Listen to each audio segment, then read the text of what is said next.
ठीक है। हाँ गाइस, तो कल हमने कहां तक पढ़ लिया था? प्लेज का हमने आइडिया ले लिया थोड़ा सा कि प्लेज क्या होती है। क्या होती है भाई प्लेज?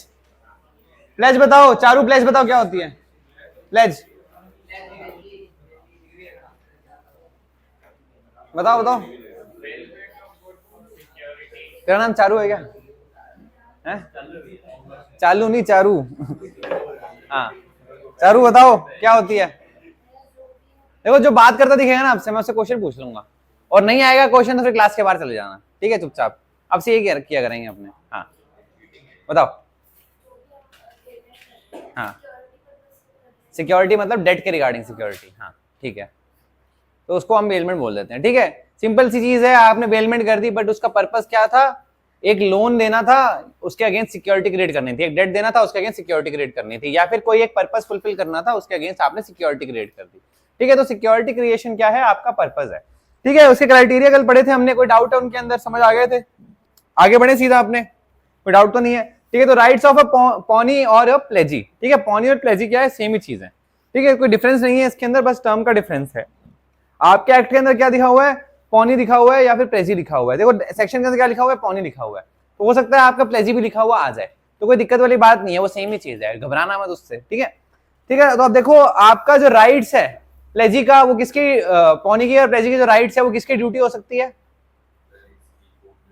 पॉनर या फिर प्लेजर की। ठीक है, तो ये चीज ध्यान रखना, ये ओवरलैपिंग होंगे, फिर से ओवरलैपिंग होंगे। देखो सबसे पहले तो जो भी बेलमेंट के अंदर चीजें दी गई हैं, जो भी बेलमेंट के अंदर राइट्स दिए होंगे, वो सारे के सारे तो अप्लाई हो ही रहे हैं। राइट्स एंड ड्यूटीज जो बेलमेंट में है वो सारी यहाँ पे अप्लाई हो रही है। यहाँ पे जो स्पेसिफिकली चीजें डिफरेंट दी गई है वो उनके एडिशन के अंदर है।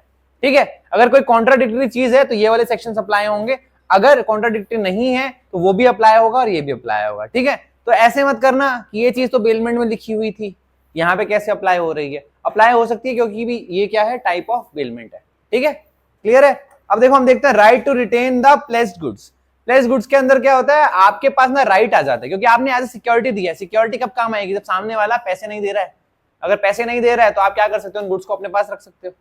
ठीक है, अगर ये राइट ही नहीं है आपके पास में, तो वो प्लेस का कोई पर्पस है क्या? कोई फायदा है क्या उसका? तो ये राइट क्या है? सबसे इंपॉर्टेंट राइट हो जाता है। ठीक है, उसके अंदर देखो क्या क्या रिकवर हो सकता है। आपकी जो लोन अमाउंट थी वो रिकवर होगी, आपकी इंटरेस्ट अमाउंट थी वो भी रिकवर हो जाएगी, उसके अलावा कोई आपके नेसेसरी एक्सपेंसेस थे या फिर कोई नॉर्मल एक्सपेंसेस थे जो उसके साथ में इनकर हो रहे थे, आप उसको रिकवर करने के लिए भी, ठीक है, क्या कर सकते हो? आप गुड्स को होल्ड कर सकते हो। ठीक है, ये तीनों चारों चीजों को आप होल्ड, मतलब तीनों चारों चीजों की रिकवरी के लिए आप गुड्स होल्ड कर सकते हो। ठीक है, क्लियर है? कोई डाउट? सिर्फ जो डेट की प्रिंसिपल अमाउंट है उसके लिए नहीं, उसके इंटरेस्ट के लिए भी कोई नॉर्मल एक्सपेंसेस हैं या फिर कोई उससे रिलेटेड एक्सपेंसेस हैं, उनको रिकवर करने के लिए भी आप क्या कर सकते हो? उसको होल्ड कर सकते हो। क्लियर है? कोई डाउट इसके अंदर? क्यों होल्ड कर सकते हैं गुड? कोई डाउट इसके अंदर? नहीं, आगे बढ़ा जाए। Right to retention of subsequent debts. देखो सब्सिक्वेंट डेट्स क्या हो जाएंगे? सब्सिक्वेंट डेट्स क्या हो जाएंगे? सब्सिक्वेंट डेट क्या होगा? क्या होगा सब्सिक्वेंट डेट? इंग्लिश का वर्ड है सब्सिक्वेंट।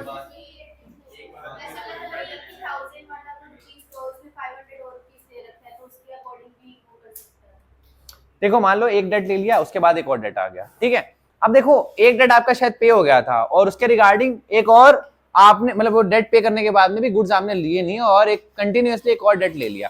ठीक है, तो आप सब्सिक्वेंट डेट मतलब आगे वाला कोई डेट के लिए भी क्या कर सकते हो? सेम गुड को होल्ड कर सकते हो, अगर सामने वाला उस चीज के रिगार्डिंग कंसेंट दे रहा है। तो देखो क्या लिखा हुआ है, the pawnee can retain the goods pledge for any debt और promise other than the debt of promise for which they were pledge. जो ओरिजिनली प्लेज किए गए थे गुड्स जिस पर्पस के लिए, उसके अलावा भी किसी और पर्टिकुलर डेट के लिए वो रिटेन कर सकता है। आगे देखो क्या लिखा हुआ है, but he can exercise the right only when there is a contract to this effect. Contract होना चाहिए उसके रिगार्डिंग। ठीक है, तो सेम डेट को, सॉरी सेम प्लेज गुड्स को आप क्या कर सकते हो? होल्ड कर सकते हो, रिटेन कर सकते हो, अगर आपने कॉन्ट्रैक्ट के अंदर ये चीज लिखी है स्पेसिफिकली तो। ठीक है, क्लियर है? आपको सेपरेट एग्रीमेंट करने की हमेशा जरूरत नहीं है। उसके बाद देखो क्या दिया हुआ है, pawnee's right to extraordinary expenses incurred. Extraordinary expenses जो इनकर कर रहे हैं, उन जो basically during the course of holding those placed goods occur हो रहे हैं। ठीक है, आपने गुड होल्ड किए, जैसे बेलमेंट के अंदर हो रहा था ना कि एक्स्ट्रा ऑर्डिनरी एक्सपेंसेस आ जाते हैं, तो एक्स्ट्रा ऑर्डिनरी एक्सपेंसेस के लिए आपके पास राइट टू रिटेन का, जो गुड्स को रिटेन करने का राइट नहीं है, बट आप उसके रिगार्डिंग क्या कर सकते हो? आप केसेस वगैरह कर सकते हो। ठीक है, देखो क्या लिखा हुआ है इसके अंदर, the pawnee is entitled to receive from the pawnor extraordinary expenses incurred by him for the preservation of the goods place for such expenses however he does not have the right to retain the goods. Right to retain क्यों नहीं है? क्योंकि वो extraordinary expenses थे। Right क्या है? आप recover कर सकते हो। आप कैसे रिकवर करोगे? आप उन गुड्स को नहीं रखोगे, आप क्या करोगे? आप केस कर दोगे, या फिर अगर सामने वाले से मांग लोगे, सामने वाला दे देगा तो ठीक है, नहीं तो केस कर दोगे एक्स्ट्राऑर्डिनरी एक्सपेंसेस के लिए, क्योंकि एक्स्ट्राऑर्डिनरी एक्सपेंसेस तो उसको भी नहीं पता था ना कि आ सकते हैं। ठीक है, तो उसके लिए आप गुड्स को होल्ड करोगे, वो चीज वैलिड नहीं है।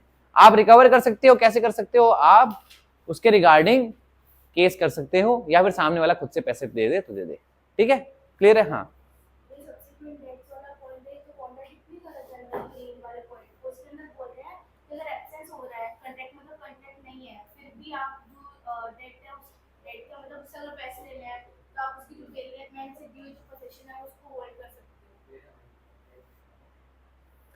तो इसमें तो डेट पे कर दिया ना पहले वाला। प्लेज के अंदर पहले आपने एक डेट लिया, वो डेट आपने मतलब सामने वाले ने पे कर दिया आपको। ठीक है, आपके पास अभी भी गुड है, सामने वाले ने एक और डेट ले लिया, उसके अगेंस्ट भी आपने होल्ड कर लिया, तो सब्सिक्वेंट डेट का मतलब ही तो यही हुआ। देखो, पहले आपने प्लेज कर दी कोई चीज, आपने मान लो अपनी कार दे दी गिरवी। ठीक है, सामने वाले के पास कार है, ठीक है, उसके बदले में उसने लोन ले लिया। ठीक है, उसने लोन पे कर दिया, लोन पे करने के बाद उसने फिर से एक और लोन ले लिया, तो उसने बोला कि जो कार पड़ी है उसके रिगार्डिंग ही मैंने लोन ले लिया। ठीक है, अगर आपका ऑलरेडी कोई एग्रीमेंट था इसके रिगार्डिंग, तो आप सेम ही गुड को होल्ड कर सकते हो। आपको वापस से एग्रीमेंट करने की जरूरत नहीं है, वापस से आपको सेम ट्रांजेक्शन रिपीट करने की जरूरत नहीं है। ऑलरेडी जो ट्रांजेक्शन हो रखी है उसको ही आप कंटिन्यू कर सकते हो, अगर आपने ऑलरेडी पहले से एग्री किया हुआ है तो। ठीक है, क्लियर है? कोई डाउट इसके अंदर? थर्ड, एक्स्ट्राऑर्डिनरी एक्सपेंसेस क्या होते हैं? क्या होते हैं extraordinary expenses? Other than necessary. Other than जो नेसेसरी है वो तो आपको करने ही पड़ेंगे। एक्स्ट्राऑर्डिनरी क्या होते हैं? जो आपने एक्सपेक्ट नहीं किए थे कि आ जाएंगे। ठीक है, जो नॉर्मली कोई प्रूडेंट पर्सन एक्सपेक्ट नहीं करेगा, अनलेस कोई ज्यादा ही दिक्कत हो जाए। देखो, नई नवीली कार थी, एकदम ब्रांड न्यू कार थी, वो उसने क्या हो गया, गिरवी दे दी। ठीक है, मतलब उसके अगेंस्ट उसने क्या लिया? लोन ले लिया। डेट के रिगार्डिंग उसने ये ट्रांजेक्शन की, उसने क्या किया? कार सामने वाले के घर पे पार्क कर दी। अब नई नवीली कार है एकदम, उसमें आग लग जाए और वो ब्लास्ट हो जाए, ऐसा कोई एक्सपेक्ट कर सकता है क्या? नहीं कर सकता ना, क्योंकि नई कार है, कोई दिक्कत नहीं होनी चाहिए उसके अंदर। और ऐसा हो जाए और वो गाड़ी ब्लास्ट हो जाए तो उसमें क्या हो जाएगा? आप क्या बोलोगे? ये नेसेसरी था क्या होना? नहीं, आप क्या बोलोगे? ये एक्स्ट्राऑर्डिनरी चीज थी जो हो गई है। ठीक है, अब एक्स्ट्राऑर्डिनरी चीज अगर कोई हो जाए, मान लो कोई एक्स्ट्राऑर्डिनरी एक्सपेंस आ जाए, ये तो क्या था, इसमें जो गुड था वही डिस्ट्रॉय हो गया, पर गुड अगर डिस्ट्रॉय ना हो, ठीक है, और एक्स्ट्राऑर्डिनरी एक्सपेंसेस अगर आ जाए, तो क्या उसने जो पॉनर है उसने ये चीज सोची थी क्या ये मेरे साथ हो सकती है, मेरा गुड खराब हो सकता है? ना पॉनी ने सोची थी ना पॉनर ने सोची, दोनों ने जब नहीं सोची थी कोई चीज, तो उस गुड को होल्ड करने का राइट इसीलिए जो पॉनी है उसके पास नहीं होता। क्यों नहीं होता? क्योंकि आपने वो चीज एक्सपेक्ट नहीं की थी, तो आप क्या करोगे? गुड सामने वाले को वापस दे दोगे। उसका पर्पस फुलफिल होने के बाद में, उसका डेट पे करने के बाद में आप गुड क्या कर दोगे? रिटर्न कर दोगे। गुड रिटर्न करने के बाद में जो एक्स्ट्राऑर्डिनरी एक्सपेंसेस है वो आप अलग से रिकवर कर सकते हो, पर आप उन गुड्स को होल्ड नहीं कर सकते। ठीक है, उन गुड्स को क्यों नहीं होल्ड कर सकते? क्योंकि देखो, जो आपने फर्स्ट जो इसके अंदर राइट पढ़ा था, फर्स्ट राइट के अंदर क्या दिया हुआ है? आप जो प्राइमरी डेट है उसके रिगार्डिंग होल्ड कर सकते हो, उसके अलावा जो इंटरेस्ट है उसके रिगार्डिंग आप होल्ड कर सकते हो, या फिर कोई नेसेसरी एक्सपेंसेस हैं जो इनकर हो रहे हैं फॉर कीपिंग द पोजेशन और for the purpose of this transaction. ठीक है, उसके रिगार्डिंग आप होल्ड कर सकते हो, पर यहाँ पे एक्स्ट्राऑर्डिनरी नहीं दिया हुआ ना, तो एक्स्ट्राऑर्डिनरी एक्सपेंसेस के रिगार्डिंग आप क्या नहीं कर सकते हो? होल्ड नहीं कर सकते हो गुड्स को। क्यों नहीं कर सकते हो गुड्स को होल्ड? क्योंकि ये चीज किसी ने भी एक्सपेक्ट नहीं की थी। ठीक है, तो सामने वाले का जो भी पर्पस था वो फुलफिल हो गया, उसने डेट पे कर दिया है, इस वजह से आप क्या कर रहे हो? गुड्स सामने वाले को वापस दे रहे हो, एंड वो गुड्स वापस देने के बाद में एक्स्ट्राऑर्डिनरी एक्सपेंसेस को आप अलग से रिकवर करते हो। ठीक है, उसको अलग से रिकवर करना होता है। क्लियर है? कोई डाउट इसके अंदर? हाँ,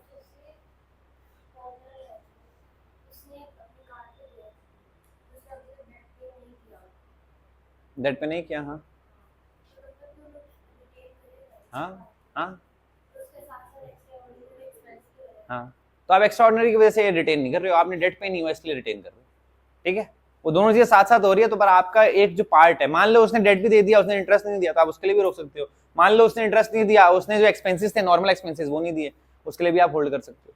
ठीक है, क्लियर है? आपका होल्ड करने का पर्पस लॉफुल होना चाहिए, आप अनलॉफुली होल्ड नहीं कर सकते हो।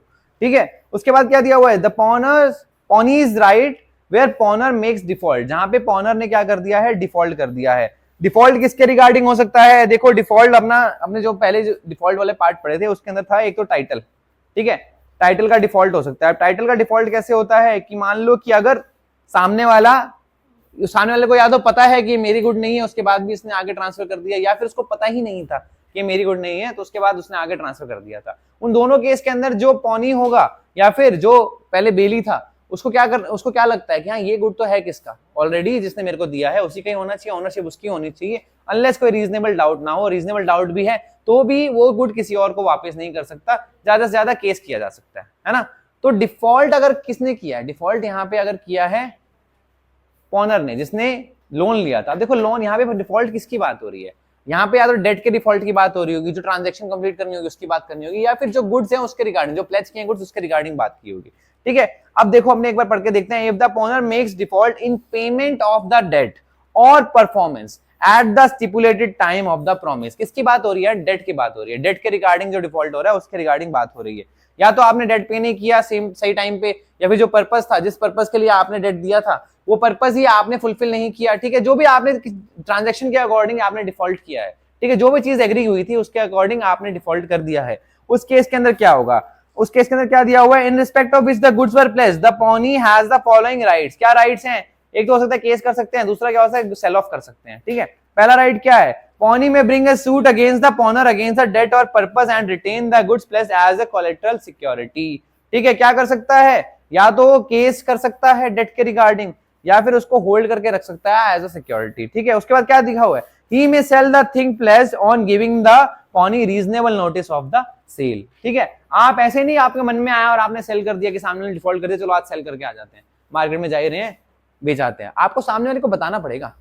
सामने वाले को क्या बताओगे आप कि हाँ जो सेल करना चाह रहे हो आप गुड, आप इस तारीख को इतने बजे या फिर इस दिन को आप सेल करने वाले हो, इतने दिन का तेरे पास टाइम है, रीजनेबल नोटिस देना होता है। ऐसे नहीं कि 1 घंटे में सेल कर रहा हूँ पैसे भिजवा, 1 घंटे में कैसे दे पाएगा, जो महीनों से नहीं दे पाया उसको आपने दिया 20-25 दिन का टाइम या 10-15 दिन का टाइम दिया, यहाँ इतने दिन बाद मैं सेल कर दूंगा, ये तेरे पास लास्ट चांस है रिकवरी का, अगर तू पैसे दे देगा तो अपना गुड ले जाना वरना मैं जाके बेच दूंगा, ठीक है।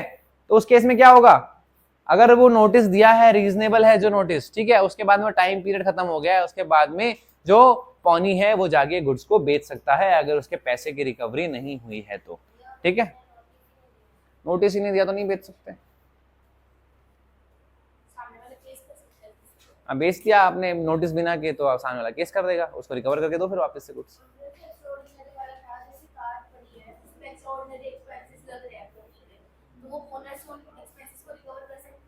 हाँ बट गुड नहीं होल्ड कर सकते, कार नहीं होल्ड कर सकते, आप रिकवर कर सकते हो। हाँ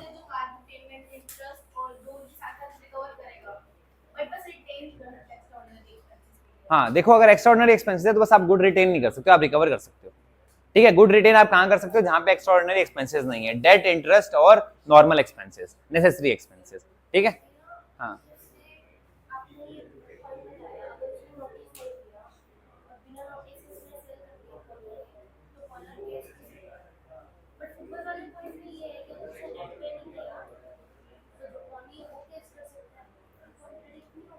दोनों में से एक ही चीज करोगे ना आप।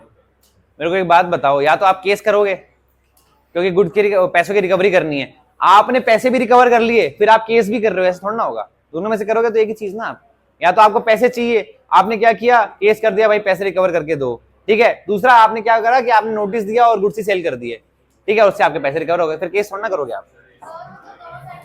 दोनों साइड से हो रहा है, 2 तरीके दिए हुए, 2 रेमेडी दी हुई है, ठीक है। हाँ जितने पैसे मिलने चाहिए उतने मिलेंगे, उससे ज्यादा नहीं मिलेंगे, ठीक है। हाँ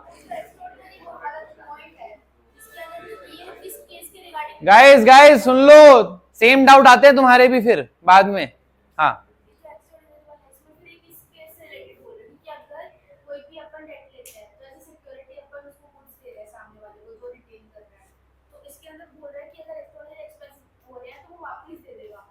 वापिस दे देगा,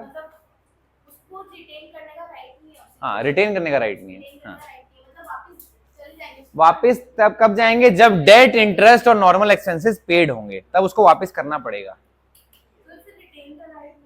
रिटेन करने का राइट नहीं है, सिर्फ इस पर्पस के लिए कि एक्स्ट्रा ऑर्डिनरी एक्सपेंसेस की पेमेंट अभी तक हुई नहीं है उसको, ठीक है। क्लियर है, क्लियर है, ये दोनों पॉइंट समझ आए कि क्या क्या रेमेडीज हैं। पौनी के पास क्या क्या रेमेडीज है, या तो केस फाइल कर देगा, गुड को कोलेट्रल होल्ड करके रखेगा, डेट को होल्ड करके रख लेगा, ठीक है, या फिर रीजनेबल नोटिस दे के सेल कर देगा, ठीक है, गुड्स को। क्लियर है? नेक्स्ट पॉइंट देखो, नेक्स्ट पॉइंट्स क्या दिए हुए हैं, राइट ऑफ अ पॉनर। अब ये तो क्या थे, पौनी के राइट थे, अब पॉनर के राइट आ जाएंगे, ठीक है। अब क्या है देखो, right to redeem. Right to redeem का मतलब क्या है, ये ना बिल्कुल अपोजिट है किसके, ये जो आपने अभी लास्ट पॉइंट पढ़ा था ना, लास्ट पॉइंट इसके अंदर राइट था, राइट किसका, सेल ऑफ करने वाला जो राइट था, नोटिस देने वाला राइट था, उसके अगेंस्ट है बिल्कुल, ठीक है। अब देखो, if time is stipulated for the payment of the debt or performance of the promise for which the pledge is made and the pawnbroker makes default in payment of the debt or performance of the promise at the stipulated time, यहां तक क्या है, same ही बात हुई है कि default कर दिया, किसने कर दिया डिफॉल्ट, पॉनर ने डिफॉल्ट कर दिया। इसके बाद वो क्या दिया हुआ, he may redeem the goods pledged at any subsequent time before the actual sale of them, but he must in the case pay in addition any expenses which have arisen from his default। तो कहने का मतलब क्या है, मान लो आज क्या तारीख है, 4 को क्या हुआ, डिफॉल्ट हो गया, ठीक है।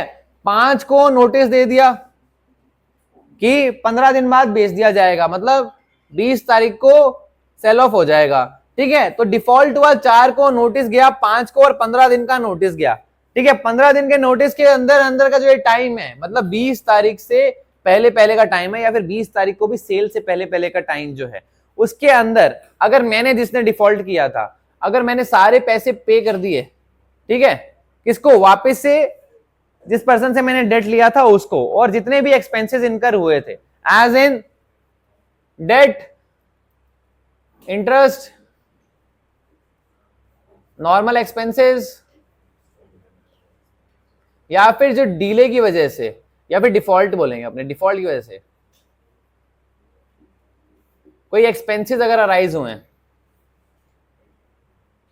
ठीक है, ये सारी चीजें अगर आप पे कर देते हो टाइम से पहले, तो आपके पास क्या राइट है, आपके पास उन गुड्स को रिडीम करने का राइट है। आप क्या करोगे, उन गुड्स को रख लोगे, क्योंकि देखो यूजुअली होता क्या है, कोई भी अगर आपको डेट दे रहा है ना, तो सिक्योरिटी उस डेट से हमेशा ज्यादा की रखता है वो, ठीक है। अगर मेरे पास, अगर आप 1 लाख रुपए का सोना लेके आओगे ना, तो मैं 50-60 हजार रुपए या फिर 70 हजार रुपए का आपको लोन दूंगा उसके ऊपर, क्योंकि मेरे को पता है कि अगर जरूरत पड़ी तो मैं इसको बेच दूं और मेरे सारे पैसे रिकवर हो जाएं, एक्स्ट्रा पैसे जो भी मेरे लगेंगे वो भी रिकवर हो जाए, मेरा इंटरेस्ट भी रिकवर हो जाए, ठीक है। तो आप एक्स्ट्रा मार्जिन लेके चलते हो, ठीक है। यूजुअली ऐसा होता है, आप कम में भी दे सकते हो, 50 हजार के मतलब सोने के ऊपर आपने दे दिया, मान लो 70 हजार का दे दिया आपने लोन, ठीक है। या फिर हो सकता है कि आपने 1 लाख का जो सोना था उसके बदले 70 हजार दिए, और आपके 1-2 महीने के अंदर सोने की वैल्यू एकदम आधी होगी, वो 50 हजार की रहेगी, ऐसा भी हो सकता है ना, हो सकता है कि नहीं हो सकता, पॉसिबल तो है ना, ठीक है। तो यूजुअली आप हमेशा ट्राई करते हो कि आप ज्यादा वैल्यू का आप डेट रखो, सॉरी कोलेटरल रखवाओ, उसके बेसिस पे आप डेट देते हो, ठीक है। तो ये चीज आप रिकवर कर सकते हो, कैसे कर सकते हो रिकवर,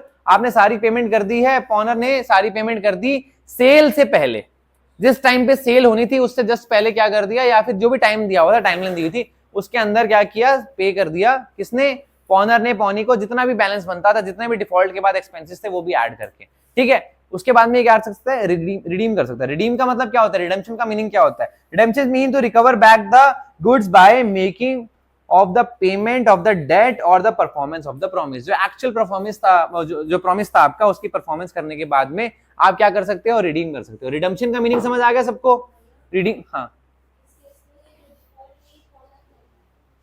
हाँ जिसने डेट लिया है,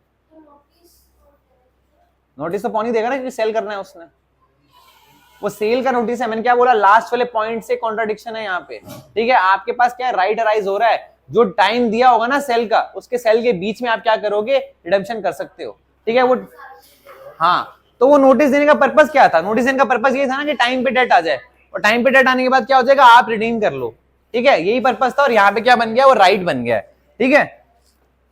हाँ देखो, अब ये जो यहाँ पे सिंगल राइट दिया हुआ है, इसका मतलब ये नहीं है कि और राइट नहीं होते हैं, सारे बेलमेंट वाले राइट आ जाएंगे यहाँ पे, ठीक है। बट ये क्या है, इन एडिशन टू बेलमेंट वाला राइट है, क्लियर है। अब देखो उसके बाद क्या देख रहे हैं, ड्यूटीज ऑफ पॉनी, ठीक है। ड्यूटीज ऑफ पॉनी के लिए हमने क्या किया है, एक मेमोरी टेक्निक लगाई है, ठीक है। आरटीआई पता है सबको क्या होती है, क्या होती है आरटीआई,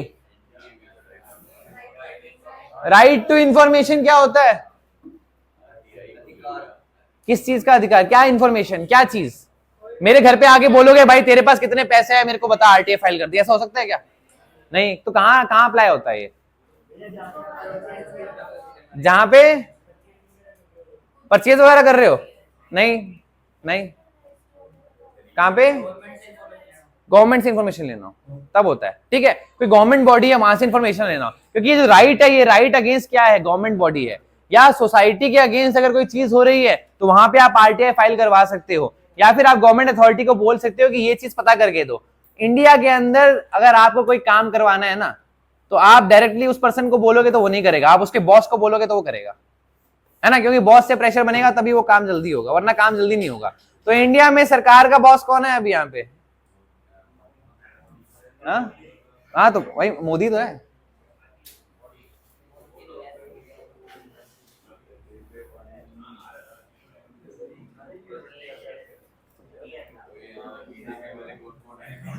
तो आरटीआई फाइल कर दोगे अगर आप मोदी के अगेंस्ट, तो मोदी क्या करेगा? यार मेरे को परेशान कर रहा है फालतू में, एक काम करो, जो भी डिपार्टमेंट वाला है उसको पकड़ो और जल्दी काम करवाओ इसका, ठीक है, तो आपका काम जल्दी हो जाएगा। जितने आप बड़े इंसान को पकड़ोगे ना, उतना आपका काम हो सकता है जल्दी हो जाए, अगर वो फाइल ना दबा दे तो, ठीक है, वो अगर गुस्सा ना कर दे तो आपके जो फाइल है उसको अपने पास ही ना रख ले कि ये फाइल मैं आगे नहीं जाने दूंगा, ठीक है, तो ऐसा हो सकता है, ठीक है, तो इसलिए आप मोदी को मत भेजना आरटीआई, ठीक है, आप डिपार्टमेंट को ही भेजना, ठीक है, डिपार्टमेंट से रिप्लाई ना आए तो उनके सीनियर को भेजना। हाँ बताओ। अरे गमले से बाहर आ जा, गमला छोड़ दे।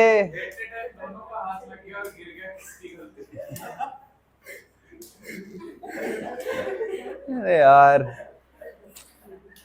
दुकान पे कभी ना कद्दू खरीदने जाना, ठीक है, और कद्दू दुकान वाले के हाथ से गिर गया, दुकान वाले की गलती, दुकान वाले ने तेरे को हाथ में दे दिया था कद्दू, तेरे हाथ से गिर गया, तेरी गलती, दुकान वाला तेरे को पकड़ा रहा है और तूने पकड़ लिया और फिर तेरे हाथ से गिर गया या उसके हाथ से गिर गया, तो तेरी गलती होगी।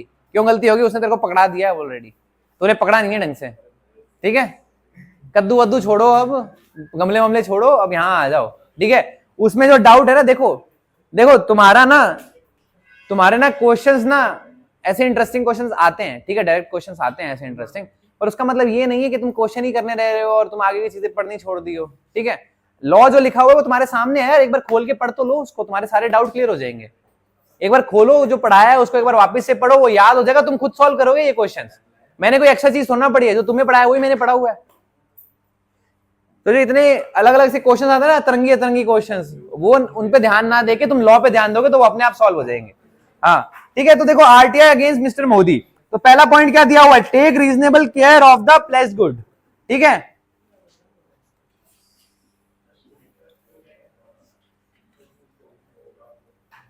रीजनेबल केयर क्या होती है? बेलमेंट में पढ़ा था हमने, रीजनेबल केयर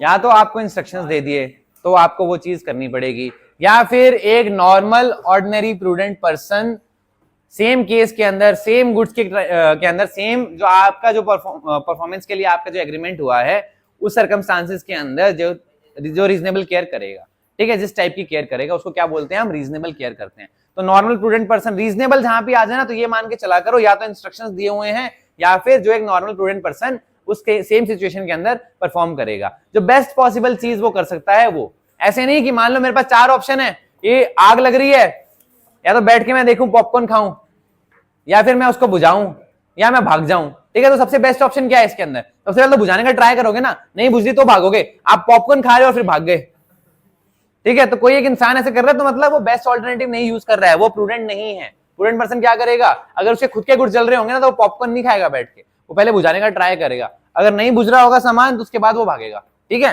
तो नॉर्मली आप खुद को अपनी उस जगह पे रख के देख लेना कि आपका कोई कीमती सामान है, ठीक है, उस सिचुएशन के अंदर जो खराब हो रहा है, और आप क्या करोगे उस केस के अंदर, ठीक है, क्लियर है। हाँ, उसके बाद देखो second point, duty not to make unauthorised use of place good.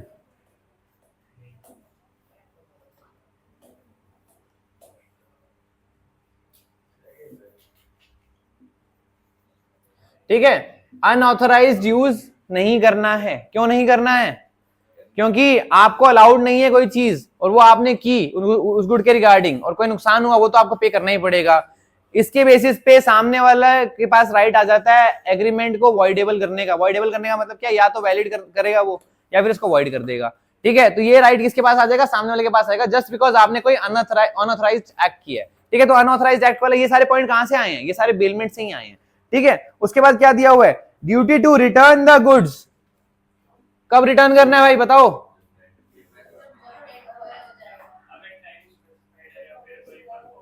देखो यहाँ प्लेज है तो प्लेज के अंदर क्या होगा, डेट होगा। ठीक है, स्टिपुलेटेड टाइम के अंदर सामने वाले ने डेट पे कर दिया है तो आप वापस कर दोगे, इंटरेस्ट पे कर दिया है तो वापस कर दोगे, एक्सपेंसेस पे कर दिए तो वापस कर दोगे। ठीक है, या फिर जो पर्पस था प्लेज के अंदर वो फुलफिल हो गया तो भी आप वापस कर दोगे। ठीक है, तो कब करोगे, जब आपका डेट पे हो जाएगा या जो पर्पस है वो पूरे फुलफिल हो जाएगा। ठीक है, उसके बाद क्या दिया हुआ है, duty not to mix his good with the goods placed. ठीक है, मिक्सिंग नहीं करनी है, ये भी कहां देखा था हमने, बेलमेंट के अंदर देखा था। ठीक है, बेलमेंट के अंदर देखा थी ना ये चीज, मिक्सिंग नहीं करनी है। ठीक है, अपने गुड्स के साथ में, वरना वो सारे के सारे प्रोविजन अप्लाई हो जाएंगे। ठीक है, उसके बाद क्या है, duty not to act, duty not to do any act which is inconsistent with the terms of the pledge. Inconsistent terms of the pledge का मतलब क्या है, एक तरीके से अनऑथोराइज यूज की ही बात हो रही है। ठीक है,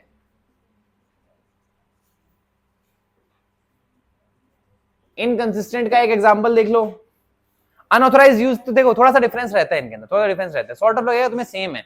आपने जो गाड़ी ली थी वो गाड़ी क्या की, आपने चलाने शुरू कर दी। ठीक है, आपके पास राइट था चलाने का, बस कहां तक, ऑफिस तक। ठीक है, ऑफिस तक चलाने का राइट था। ऑफिस तक चलाने का राइट का मतलब ये थोड़ा ना आप गाड़ी को उल्टा घुमाओगे और रिवर्स गियर में चला के लेके जाओगे, है ना, ये चीज क्या होगी, ये इनकंसिस्टेंट यूज हो गया ना। ठीक है, आप ऑथराइज थे बट सही तरीके से नहीं किया आपने ऑथराइज एक्ट भी, आपने क्या किया, गलत तरीके से किया ऑथराइज एक्ट, तो वो भी चीज क्या है, गलत है। ठीक है, क्लियर है, कोई डाउट इसके अंदर, इनकंसिस्टेंट के अंदर और अनऑथराइज्ड के अंदर डिफरेंस। हाँ, तो राइट टू रिटर्न, देखो बेलमेंट वाले अप्लाई होंगी चीजें, यहाँ पे क्या दिया हुआ, right to return the accretion to any good. Accretion का मतलब वही एडिशन, एडिशन की बात, जो बछड़ा हो गया था ना एक पैसा, वो बछड़ा ही वापस देना पड़ेगा। ठीक है, सेम प्रिंसिपल यहाँ पे अप्लाई हो रहा है। ठीक है, ये हो गया, ये रह गया।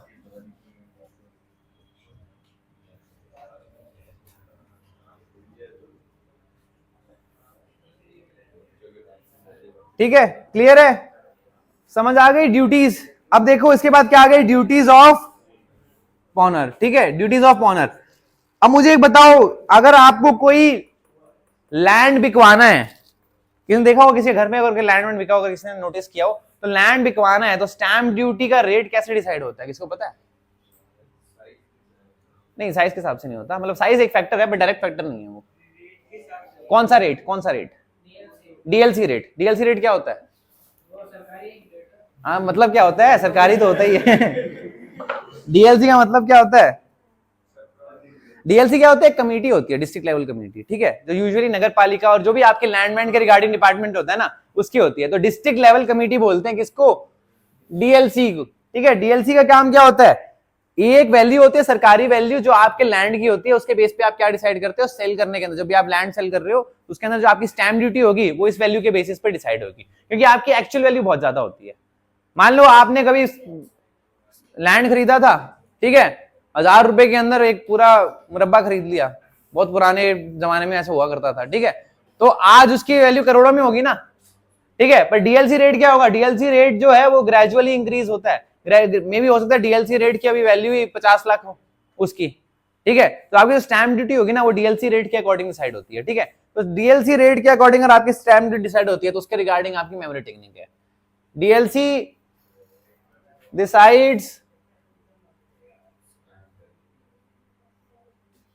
decides stamp duty for selling land। ठीक है, LSDLC। ठीक है, क्लियर है, ये एक्स्ट्रा लॉ का ज्ञान हो गया तुम्हारी मेमोरी टेक्निक के अंदर, ये चीज तुम्हें याद रहेगी हमेशा, लैंड बिकवाना तो डीएलसी रेट पता होना चाहिए, क्योंकि तुम्हारी डीएलसी रेट्स का बहुत काम आएगा तुम्हें। मतलब एक्चुअली क्या होता है, तुम्हें जब वैल्यूएशन करनी होती है ना, सीए क्या करते हैं, वैल्यूएशन रिपोर्ट भी बनाते हैं। वैल्यूएशन रिपोर्ट के अंदर ना डीएलसी रेट को यूज करते हैं ताकि आप वैल्यूएशन में कितना इंक्रीज लाना है, क्यों, क्या मार्केट रेट हो सकता है चल रहा हो, कि सामने वाला बात सही बोल रहा है कि नहीं बोल रहा है, वो ये सब चीजें क्रॉस चेक करने के लिए, एक सेफर साइड पे वैल्यूएशन करने के लिए आपको डीएलसी रेट्स वगैरह पता होने चाहिए, या फिर आपको थोड़ा सा आइडिया होना चाहिए, एग्जैक्ट नहीं भी पता, थोड़ा सा आइडिया होना चाहिए। ठीक है, अब देखो पहला क्या दिया हुआ है ड्यूटीज ऑफ ऑनर के अंदर, the the pawnor is liable to pay the debt और परफॉर्म द प्रॉमिस। देखो जिस चीज के लिए एग्रीमेंट किया है वो तो आपको करना ही पड़ेगा, लाइबल टू पे डेट और परफॉर्म द प्रॉमिस। ठीक है, इस पॉइंट में तो कोई डाउट नहीं होगा मेरे को लगता है। सेकंड पॉइंट क्या दिया हुआ है, it is a duty of the pawnor to compensate the pawnee for any extraordinary expenses incurred by him for preserving the goods pawned. ठीक है, ये क्या है, कंपनसेशन।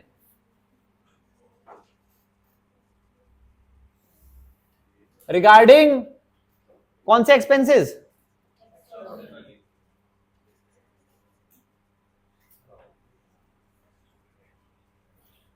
ठीक है, एक्स्ट्राऑर्डिनरी एक्सपेंसेस के रिगार्डिंग आपको क्या देना पड़ेगा, पेमेंट देनी पड़ेगी, कंपनसेशन देना पड़ेगा। ये आपकी ड्यूटी है, तभी सामने वाले का राइट है। ठीक है, क्लियर है, जो उसका राइट है वो आपकी ड्यूटी है। उसके बाद क्या दिया हुआ है, it is a duty of the pawnor to disclose all the faults which may put the pawnee under extraordinary risk. ठीक है, ये चीज हमने कहां पे देखी थी, ये चीज हमने बेलमेंट में देखी थी। बेलमेंट के अंदर हमने दो पार्ट देखे थे, नॉन ग्रेट्युअस। ठीक है, उसके अंदर क्या था, आप फ्री में नहीं दे रहे हो, यहाँ पे क्या फ्री में नहीं दे रहे हो, तो वहां पे क्या ड्यूटी थी, वहां पे ड्यूटी आपकी बढ़ जाती है। ठीक है, आपको बताना पड़ेगा जितने भी जितने भी फॉल्ट्स हैं वो तो सारे आपको बताने पड़ेंगे जो नहीं बताते। जो फॉल्ट आपको नहीं भी पता थे उनके लिए भी क्या आपकी रिस्पॉन्सिबिलिटी आ जाती है। ठीक है, तो ये वो वाला केस बन जाएगा, क्योंकि ये क्या है, फ्री वाली ट्रांजेक्शन नहीं है। ठीक है, तो डिस्क्लोज, क्या डिस्क्लोज करना है, सारे के सारे फॉल्ट्स। ठीक है, क्लियर है। उसके बाद क्या है, if loss occurs to the pawnee को लॉस हो रहा है। ठीक है, किसके रिगार्डिंग हो रहा है loss, due to the defect in pawnor's title to the goods. वहां पे भी देखा, बेलमेंट में देखा था हमने, जब टाइटल ऑफ गुड क्या है, डिफेक्टिव हो, उसके रिगार्डिंग जितने भी एक्सपेंसेस आते हैं, जो भी लॉस होता है वो आपको रिकवर करके देना पड़ेगा। ठीक है, तो लॉस किसकी वजह से हो रहा है, टाइटल ऑफ गुड्स की वजह से। ठीक है, क्लियर है। उसके बाद क्या दिया हुआ है, if the pawnee sells the good due to default by the pawnor must pay the deficit. मतलब कहने का मतलब क्या है, वही वाला केस है जहां पे 1,00,000 का जो मैंने सोना लिया था, वो उसके बदले 70,000 का मैंने लोन दिया था, इंटरेस्ट मिला के, एक्सपेंसेस मिला के 80,000 बन रहे थे। पर मेरे सोने को जब मैंने बेचा तो क्या, सोने का रेट गिर गया और उसकी वैल्यू कितनी आ गई, 50,000। तो 30,000 का डेफिसिट है ना, वो भी पे करना पड़ेगा, किसको, पॉनर को पे करना पड़ेगा, क्योंकि मेरा नुकसान नहीं होना चाहिए उस चीज के अंदर। ठीक है, मैं रिकवर कर सकता हूं, वो हो सकता है जो मैंने गुड होल्ड किए थे उसकी वैल्यू उतनी सफिशिएंट ना हो, बट उसके अलावा मैं क्या कर सकता हूं, रिकवर कर सकता हूं। ठीक है, तो ये कौन सा पार्ट आ जाएगा, सेल करने वाला पार्ट आ जाएगा। सेल क्या कर दोगे आप, बेसिकली आपने क्या कर दिया, गुड्स को सेल कर दिया। क्यों सेल कर दिया, क्योंकि डिफॉल्ट हुआ था। उसके बाद भी क्या है, जो डेफिसिट है वो पे करना पड़ेगा। ठीक है, डेफिसिट भी पे करना पड़ेगा। क्लियर है, पॉइंट क्लियर है, ये वाला डेफिसिट का मतलब क्लियर हो गया सबको, कैसे हो सकता है डेफिसिट, क्लियर है। हाँ, ठीक है। उसके बाद देखो, इसके बाद एक और पॉइंट है बस, हाँ 2 पॉइंट बच गए तुम्हारे। प्लेजी बाय नॉन ओनर्स, जो कि pledge by non owners. Non owners का मतलब क्या होता है, जिसका गुड खुद का नहीं है, क्या वो भी प्लेज कर सकता है क्या, जिसका गुड नहीं है क्या वो प्लेज कर सकता है क्या, देखो वो भी प्लेज कर सकता है, पर उसके कुछ सर्कमस्टांसेस हैं, वो सर्कमस्टांसेस आपके लेट डाउन है। ठीक है, कोई लिमिटेड सर्कमस्टांसेस है। सबसे पहले देखो, प्लेज बाय मर्सेंटाइल एजेंट।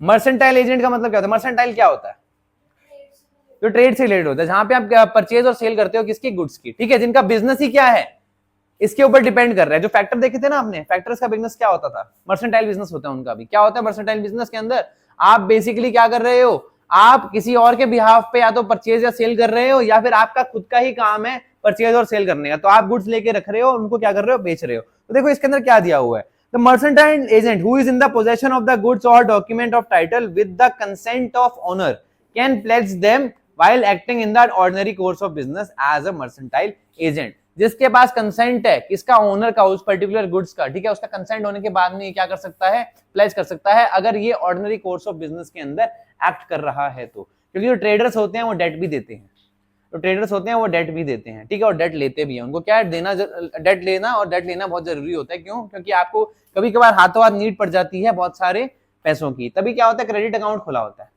ठीक है, बट सब लोग क्या क्रेडिट अकाउंट से ट्रांजैक्शन ना करके कभी कभार डेट से भी, जो लूज डेट होता है उससे भी डील करते हैं, ठीक है। तो प्लेज वगैरह यहाँ पे क्या होती है, बहुत कॉमनली देखी जाती है। आपके पास अगर जो एक्चुअल ओनर है उसका कंसेंट है तो आप इजीली प्लेज कर सकते हो, ठीक है। उसके बाद देखो क्या लिया हुआ है नीचे, such pledge shall be valid as if were made by the authority of the owner of the good. जो एक्चुअल ओनर था उसकी अथॉरिटी मानी जाएगी कि हाँ, क्योंकि उसने कंसेंट दे दिया था। अब ये माना जाएगा कि उसने ही क्या करा है, इन गुड्स के रिगार्डिंग जो प्लेज है वो परफॉर्म की है, ठीक है। तो क्या दिया हुआ है, pawnee acted in good faith and had no notice that the pawnor has no authority to pledge, ठीक है। सामने वाले को ये चीज पता नहीं होनी चाहिए कि इसके पास अथॉरिटी नहीं है प्लेज करने की। अगर अथॉरिटी नहीं है तो प्लेज नहीं कर सकता, ठीक है। अगर उसने प्लेज कर दिया तो उस पर्सन के हिसाब से वो वैलिड प्लेज है, ठीक है। अगर सामने वाले को पता है कि इसके पास अथॉरिटी नहीं है, उसके बाद भी उसने क्या किया, उससे गुड्स लेके उसको लोन दे दिया, तो फिर वहां पे एक्चुअल प्लेज नहीं होगी। वहां पे क्यों नहीं होगी एक्चुअल प्लेज? हाँ,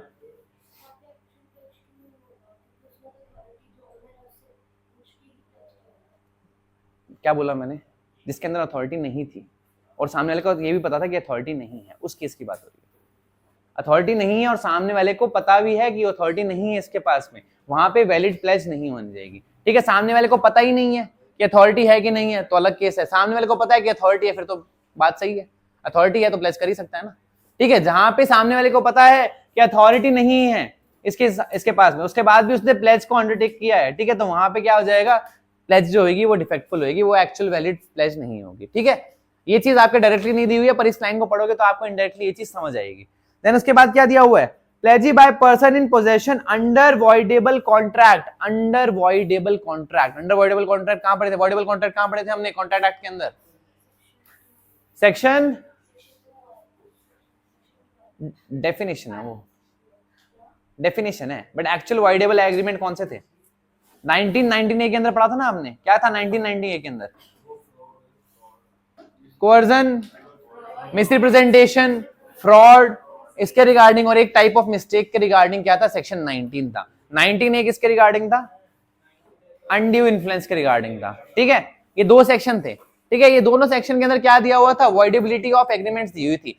अगर वॉइडेबल है एग्रीमेंट और वो वॉइडेबल एग्रीमेंट अभी तक वॉइड नहीं हुआ है, तो उस केस के अंदर जो ट्रांजैक्शन हुई है वहां पे भी वैलिड प्लेज हो सकती है, अनलेस जो एक्चुअल एग्रीमेंट था उसको वॉइड कर दिया गया हो, ठीक है। अगर वॉइड कर दिया है तो आपके पास राइट नहीं है उन चीजों को होल्ड करने का, पर अभी तक वो वॉइडेबल है, उसको वैलिड भी नहीं किया गया है, तो आपके पास एब्सोल्यूट राइट तो नहीं है उनको होल्ड करने का, ठीक है। बट जिस अथॉरिटी से आपने उसको होल्ड किया हुआ है उसी अथॉरिटी से आप क्या कर सकते हो, उनको आगे फर्दर प्लेज भी कर सकते हो, ठीक है। अगर सामने वाले ने उसको वॉइड कर दिया तो वो चीज वैलिड नहीं रहेगी, और वैलिड नहीं रहेगी तो आपके पास प्लेज करने का राइट नहीं रहेगा, ठीक है। बट वो राइट सामने वाले ने एक्सरसाइज किया, उससे पहले अगर आपने प्लेज कर दिया तो आप एक्चुअल ओनर भी नहीं थे, ठीक है, और आपने क्या किया, अपनी पोजीशन में जो गुड्स थे जो आपको लग रहा था कि वैलिड हो सकते हैं, वो आपने क्या कर दिया, आगे प्लेज कर दिए, तो वो चीज क्या है, वैलिड है, ठीक है। क्लियर है, समझ आया ये पॉइंट, वॉइडेबल एग्रीमेंट वाला पॉइंट समझ आया। किस पॉइंट से पहले, जब तक वो वॉइड नहीं हो जाता उस पॉइंट से पहले पहले तक आप क्या कर सकते हो, प्लेज कर सकते हो, ठीक है। क्लियर है, क्लियर है। उसके बाद देखो क्या दिया हुआ है, जब सामने वाला बोल देगा कि हाँ मेरे को नहीं परफॉर्मेंस करवानी, वॉइड कब होगा, वॉइडेबल था ना, वॉइडेबल का मतलब सामने वाले को पता है उसका गलत हो गया, अब उस चीज को वैलिड करना चाह रहा है कि नहीं करना चाह रहा, उसकी मर्जी है, ठीक है। उसने बोला कि वॉइड है तो वॉइड है, उसने बोला वैलिड है तो वैलिड है, नहीं बोला कुछ भी तो टाइम लेके, थोड़ा टाइम लेके अगर वो डिसाइड करना चाह रहा है, इतने में तो प्लेज ही हो जाएगा, है ना, ठीक है।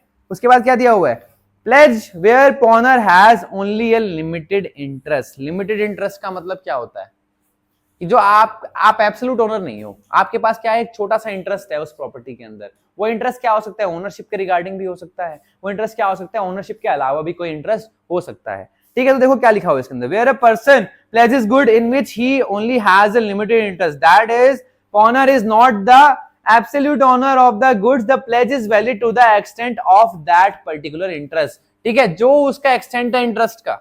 एज इन मान लो एक प्रॉपर्टी थी, एक प्रॉपर्टी के अंदर क्या था कि मेरे को उस प्रॉपर्टी पे पर्टिकुलरली मैंने क्या कर रखा था, एक लीज ले रखी थी, और लीज को मैंने आगे क्या कर दिया था, सबलेट कर दिया था, ठीक है। उस प्रॉपर्टी से मेरे 50,000 रुपए आ रहे थे, ठीक है। तो प्रॉपर्टी के अंदर जो भी जैसे सामान वामान था, मशीनरी था, उसके वजह से मेरे क्या आ रहे थे, 50,000 रुपए आ रहे थे। अब मैंने वो मशीनरी को, सामान को क्या कर दिया, आगे प्लेज कर दिया, और उसके अगेंस्ट क्या ले लिया, पैसे उठा लिए, ठीक है। अब मेरे उस मशीनरी की वैल्यू 5 करोड़ थी, पर मैं उससे कितने पैसे ले सकता हूँ, सिर्फ 50,000 रुपए ले सकता हूँ, क्योंकि उन मशीनरी से, उस मशीनरी की वैल्यू से मेरे को कितने पैसे मिल रहे थे, मेरे को 50,000 रुपए ही मिल रहे थे, ठीक है। अगर मान लो आपने क्या किया, किसी से गोल्ड ले लिया था, गोल्ड लेने के बाद क्या किया आपने, उसको सामने वाले को 70,000 रुपए दे दिए। अब वो 70,000 रुपए देने के बाद में क्या किया आपने, वही गोल्ड आगे ट्रांसफर कर दिया। आप एब्सोल्यूट ओनर नहीं थे, आपने उसके ऊपर प्लेज उठा लिया, ठीक है। आपने प्लेज जो उठाया उसके अंदर अब आपका इंटरेस्ट कितना होगा, 1 लाख के वर्थ का गोल्ड का होगा कि 70,000 का होगा, जितने आपने सामने वाले को दिए हैं 70,000 का होगा, क्योंकि आपका इंटरेस्ट उस गुड के अंदर कितने का है, 70,000 का। ये आपका कंप्लीट इंटरेस्ट नहीं है, ठीक है। समझ आया इंटरेस्ट का मतलब क्या हुआ यहाँ पे ओनरशिप इंटरेस्ट की बात नहीं हो रही है, यहाँ पे जो उसके अलावा इंटरेस्ट क्रिएट हो जाएगा उसकी बात हो रही है, ठीक है। क्लियर है, कोई डाउट इसके अंदर। अब नेक्स्ट जो पार्ट है वो क्या, को-ओनर वाला पार्ट है। Pledge by a co-owner in possession, ठीक है। Pledge by a co-owner in possession का मतलब क्या है कि एक गुड्स के है ना, एक पर्टिकुलर गुड जैसे कार थी, दोनों लोगों ने खरीद के रख ली थी, ठीक है। अब क्या है, वो जो कार है वो 2 लोगों ने खरीदी है, अगर तो डिवाइड हो सकती है क्या वो कार, या तो बिकेगी तब डिवाइड होगी, तो आप बेच नहीं सकते हो ना उसको, ठीक है। तो आपको क्या है, सामने वाले का ना कंसेंट लेना हो सकता है, जरूरी हो, ठीक है। उसकी वजह से आप क्या करोगे, प्लेज कर सकते हो, ठीक है। तो क्या लिखा हुआ है इसके अंदर, where the goods are owned by many person and with the consent of other owners the goods are left in the possession of one of the co-owner, ठीक है। गाड़ी 2 लोगों ने खरीदी, बट जो गाड़ी है किसके पास है, कंसेंट के साथ में। मान लो दोनों में से ए और बी ने खरीदी, तो ए के पास गाड़ी रहती है हमेशा, वही यूज करता है, ठीक है। तो प्लेज करने का राइट किसके पास आ जाएगा, उस पर्टिकुलर पर्सन के पास आ जाएगा, क्योंकि उसके पास क्या है, उस गुड की पोजेशन को रखने का राइट है, तो उसके ऊपर क्या कर सकता है, वो लोन भी ले सकता है, ठीक है। क्लियर है, क्लियर है, कोई डाउट इसके अंदर। आगे बढ़ा जाए, लास्ट पॉइंट इसका क्या दिया हुआ है, आपने पोजेशन का कंसेंट लिया है, उसके बाद आप कर सकते हो कुछ भी, ठीक है। आपके पास पोजेशन का कंसेंट है, हाँ। अगर उनको बेचनी है प्रॉपर्टी तो आपको प्लेज वापस से अंडू करनी पड़ेगी। अंडू करने का मतलब आपको जो डेट वगैरह है वो पे करना पड़ेगा, ठीक है। डेट पे करके आपको गुड्स वापस लेने पड़ेंगे, उसके बाद बेच सकते हो आप, ठीक है। क्लियर है क्या, तो टर्मिनेट जब आपने डेट दे दिया है सामने वाले को, आपने गुड दे दिया, उसके बाद उसने डेट दे दिया, टर्मिनेशन का मतलब क्या हुआ, आपको रिवर्स भी तो करना पड़ेगा, तभी टर्मिनेट होगा ना, अदरवाइज तो वो सेल कर देगा, फिर डेट नहीं वापस किया तो उसके पास राइट है ना सेल करने का। हाँ एक बार शांत शांत काका शांत, हाँ हाँ। प्रॉपर्टी नहीं नहीं नहीं नहीं, इमूवेबल गुड्स की बात नहीं हो रही है, मूवेबल बेलमेंट भूल गए, मूवेबल, हाँ ठीक है। मूवेबल की बात हो रही है, देखो प्लेज है ना, तो प्लेज बेलमेंट है, बेलमेंट कैसे होती है, मान लो मशीनरी, जैसे मैंने एग्जांपल लिया था, हाँ मशीनरी है, हाँ हाँ हाँ रेंट पे दे रखी है, ठीक है, रेंट पे दे दिया, ठीक है।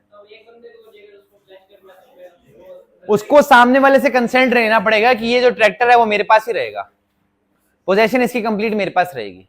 एक मान ले अगर तेरा ट्रैक्टर दोनों लोग यूज कर रहे हैं, तो दोनों लोगों को फिर आपस में दोनों के कंसेंट से ही आगे प्लेज हो सकता है।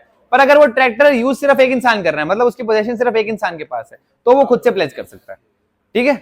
आया समझ में, क्लियर है।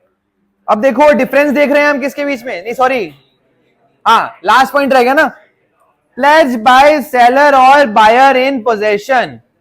प्लेज बाय सेलर और बायर इन पोजेशन का मतलब क्या हो, यहां पे देखो बायर के पास क्या पोजेशन हो सकती है बाय करने से पहले, सेलर के पास क्या पोजेशन हो सकती है सेल करने के बाद। देखो हो सकती है, ऐसे नहीं है कि हो ही नहीं सकती। देखो मैंने मान लो पेमेंट कर दी, फोन पे कर दिया किसी को कि भाई मैं ये कार खरीदने आ रहा हूं, ले पैसे, ठीक है। सेकंड हैंड कार थी, मैंने लाख रुपए भिजवा दिया उसको, ठीक है। लाख रुपए भिजवाने के बाद उसको बोला कि भाई अपनी जो गाड़ी है ना ये थोड़े दिन रख ले, हफ्ता 10 दिन, मैं आगे फिर ले जाऊंगा। आप ओनर हो और आपने पोजीशन अभी भी उसको दी हुई है। या फिर उल्टा हो सकता है कि आप गाड़ी लेके कि भाई मेरे को हफ्ता 10 दिन चला के देख लेने दे, मैं चला के देखूंगा, उसके बाद मैं कंफर्म करूंगा कि मैं ये चीज खरीद रहा हूँ कि नहीं खरीद रहा हूँ, ठीक है। ऐसा हो सकता है ना, हाँ हाँ नहीं खरीदी है, खरीदेगा ना वो अभी। हाँ देखो देखो कहने का मतलब क्या है, सेलर जो है उसने सेल कर दी है, तो किसके पास रहेगी वो गुड्स। सेल करने के बाद क्या बायर के पास आने चाहिए, पर बायर ने क्या किया, वो गुड्स किसके पास रखे हुए हैं, अभी भी सेलर के पास रखे हुए हैं, ठीक है। उल्टा क्या होगा इसके अंदर, जो गुड सेलर के पास होने चाहिए थे, मतलब सेलर की ड्यूटी कब बनेगी, जब आप उसको सेल कर दोगे तो बायर के पास चले जाना चाहिए। अभी तक वो बायर के पास नहीं जाने चाहिए थे, क्योंकि सेल जो ट्रांजेक्शन है वो कंप्लीट नहीं हुई है, ठीक है। उसके बाद भी आपने क्या कर रखा है, गुड्स दे रखे हैं किसको, बायर को दे रखे हैं, ताकि वो ट्रायल पे रख रखा है, ठीक है। वो एक्चुअली तो बायर ही है ना, वो खरीदने ही वाला है ना, उसको एक बार बायर टर्म दे सकते हैं ना अपने। तो उस केस की बात हो रही है जहां पे वो बायर बन सकता है या फिर जो सेलर ऑलरेडी बन गया है, ठीक है, क्लियर है। तो उन केसेस के अंदर भी आप क्या कर सकते हो, प्लेज कर सकते हो। कैसे कर सकते हो, देखो, a pledger in whose possession the goods have been left after sale और a buyer who with the consent of the seller obtains the possession of the goods before sale. Before sale, ठीक है, पर term क्या है, buyer और seller use हो रही है, ठीक है।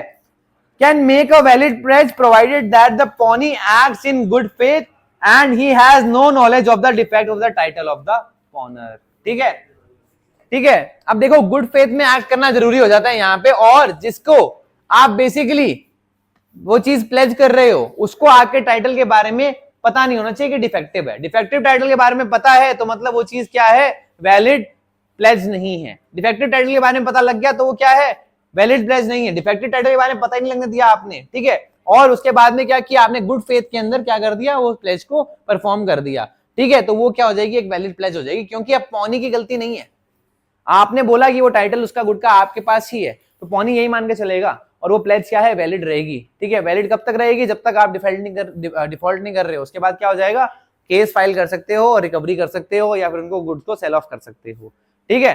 अब यहाँ पे देखो क्या होगा कि अगर सेलर है, सेलर को आपने मतलब गुड्स परचेज करने के बाद आपने सेलर को दिए थे, सेलर ने कोई डिफेक्ट कर दिया और उसके बाद में वो जो प्लेज्ड गुड्स थे वो वापस ही नहीं आ पाए, ठीक है, सामने वाले ने बेच दिए, तो रिकवरी कौन करेगा, अब यहाँ पे बायर क्या है, सेलर से रिकवरी कर लेगा। अगर यहाँ पे क्या था, बायर के बिहाफ पे सेलर ने गुड होल्ड कर रखे थे और उसने प्लेज कर दिया। अगर उल्टा हो जाए, सेलर के बिहाफ पे बायर ने गुड होल्ड कर रखे थे और उसने प्लेज कर दिए, ठीक है, तो यहाँ पे अब कौन रिकवरी कर सकता है, अगर इनकेस बायर ने डिफॉल्ट किया तो सेलर रिकवरी कर सकता है, ठीक है। दोनों के अंदर वाइसा वर्सा केस चलेगा, ठीक है, जिसने डिफॉल्ट किया उसके दूसरा वाला रिकवरी कर सकता है, ठीक है, क्लियर है। कोई डाउट इसके अंदर, समझ आया, ये पॉइंट आया समझ, बताओ, शक्लों से लग नहीं रहा तुम्हारी, आ गया, फिर से समझाऊं या फिर किसको समझना है, फिर से एक बार और बताऊं।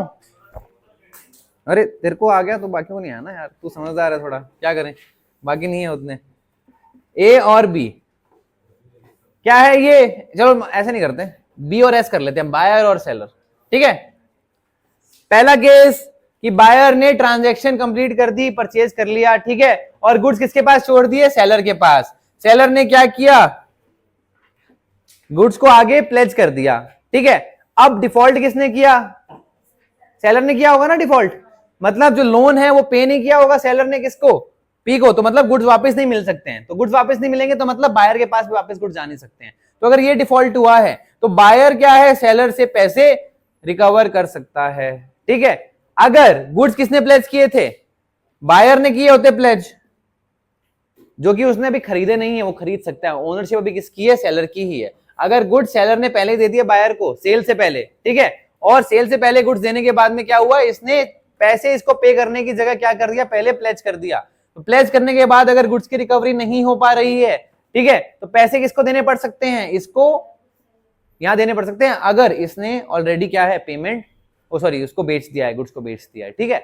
अब यहाँ पे ये नहीं बोल सकता कि मैंने तो गुड्स खरीदने नहीं थे, नहीं, वो माना जाएगा कि आपने खरीद लिए, आपने गुड्स आगे प्लेस भी कर दिए हैं और आपको अब पे करना पड़ेगा, क्योंकि जो आपने ट्रांजैक्शन की होगी वो गुड फेथ में की होगी, तभी वो वैलिड प्लेस बनेगी। नहीं किया तो आपने बेसिकली फ्रॉड किया, तो आपके ऊपर वैसे ही केस बन सकता है, ठीक है। गुड फेथ में किए और सामने वाले को पता नहीं लगने दिया टाइटल का, सामने वाले को पता लग जाता टाइटल का, तो वो क्या करेगा, डायरेक्टली रिकवर नहीं कर लेगा इससे, डायरेक्टली रिकवर नहीं कर लेगा इससे।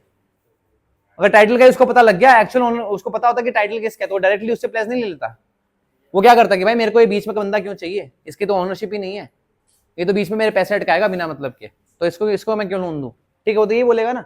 मान लो तुम्हारे पास कोई गुड लेके आया कि भाई ये गुड रख ले, ये मेरे नहीं है, पर इसके बदले मेरे को लोन दे दे, तुम दोगे क्या लोन, नहीं दोगे ना लोन, ठीक है। उसके बाद भी कोई लोन दे रहा है तो वो क्या है, प्लेस नहीं है, वैलिड प्लेस नहीं है, ठीक है। वहां पे ये पूरी ट्रांजैक्शन जो मैंने बताई ये नहीं हो सकती है, क्लियर है, आया समझ में।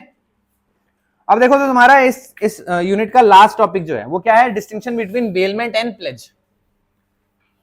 बेलमेंट एंड प्लेज के बीच में तुम्हें थोड़ा बहुत आइडिया तो है ही, अब थोड़ा बहुत तो क्या मतलब बहुत मेजर आइडिया है, अब तो चैप्टर खत्म हो गया, अब आप डिफरेंसेस बता सकते हो, तो एक बार इसको रीड कर लेंगे। अब इसको देखो समझ याद करने के लिए जो मेमोरी टेक्निक है वो देखो थोड़ी सी, मतलब आरपीएम पता है तेरे को, आरपीएम पता है क्या होता है, आरपीएम क्या होता है,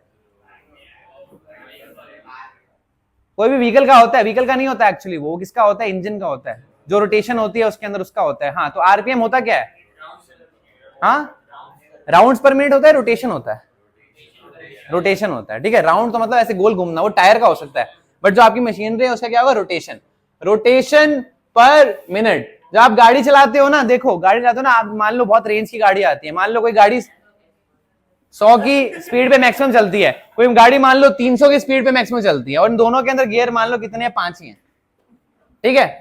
तो आपको गियर कब चेंज करने हैं वो पता कैसे लगता है?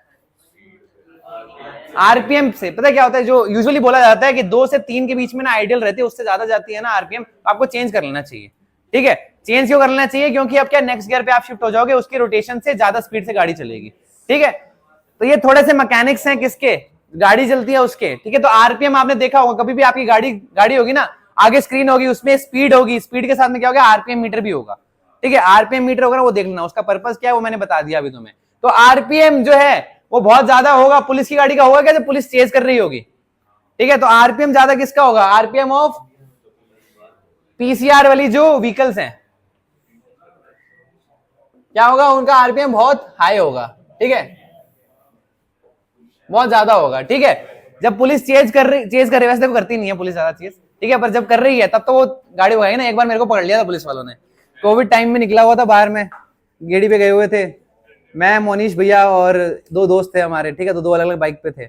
अब कोविड टाइम में तो बाहर जाना अलाउड नहीं था, और मास्क लगा के जाना था, और हेलमेट भी नहीं था, ना मास्क लगाया ना हेलमेट लगाया, और बाहर घूमने निकले हुए हैं। तो घर के पास में आधा किलोमीटर पहले पुलिस ने पीछा करना शुरू कर दिया। पुलिस सामने से क्रॉस करी, हम क्रॉस कर दिए, पुलिस ने गाड़ी घुमाई हमारे पीछे, और हम भाग रहे हैं। हम जितनी तेज चला सकते थे बाइक उतनी तेज चला के पहुंचे।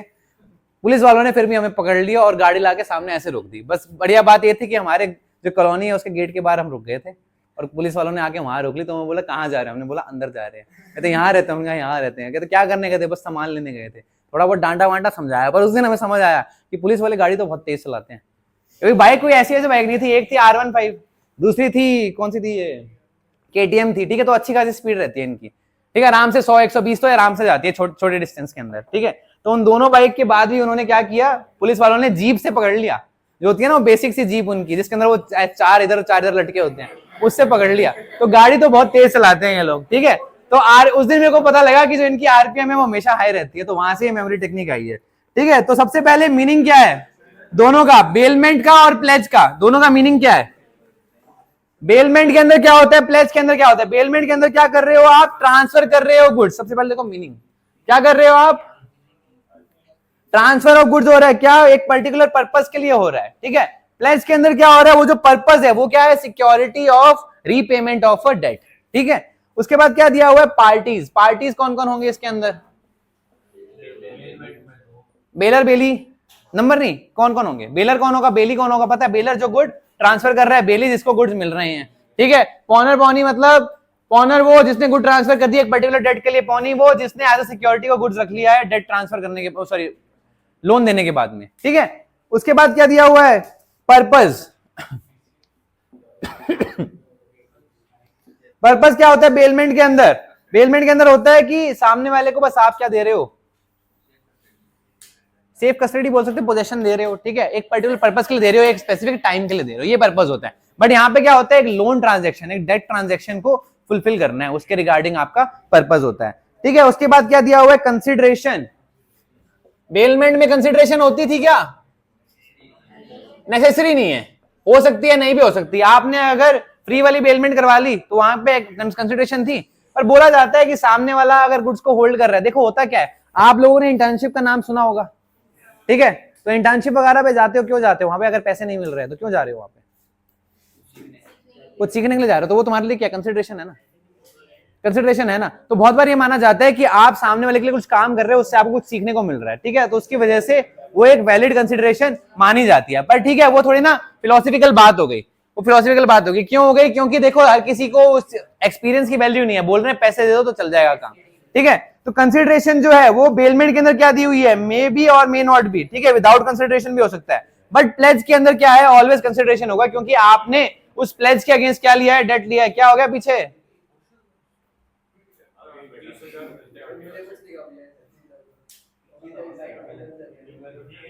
अरे आर्टिकल 6 तक पहुंच तो जाओ, वहां तक पहुंचने लायक तो बन जाओ, फिर डिस्कस कर लेना।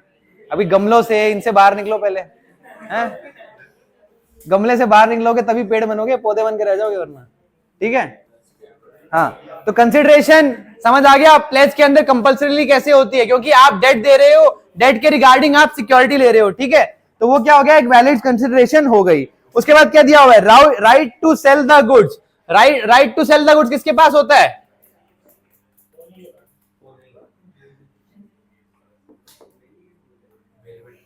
बेलमेंट में होता है क्या? बेलमेंट में क्यों नहीं होता?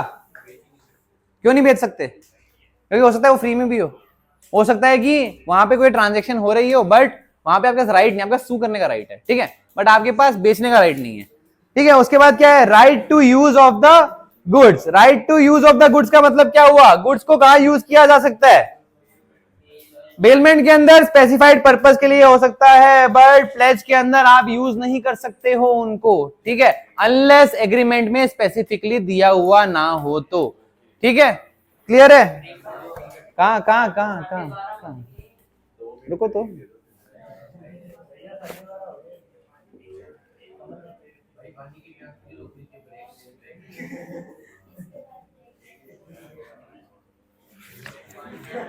मुझे रुक जाओ, पहले एक बार क्रॉस चेक करने दो, मेरे को आजकल तुम पे भरोसा कम हो गया है।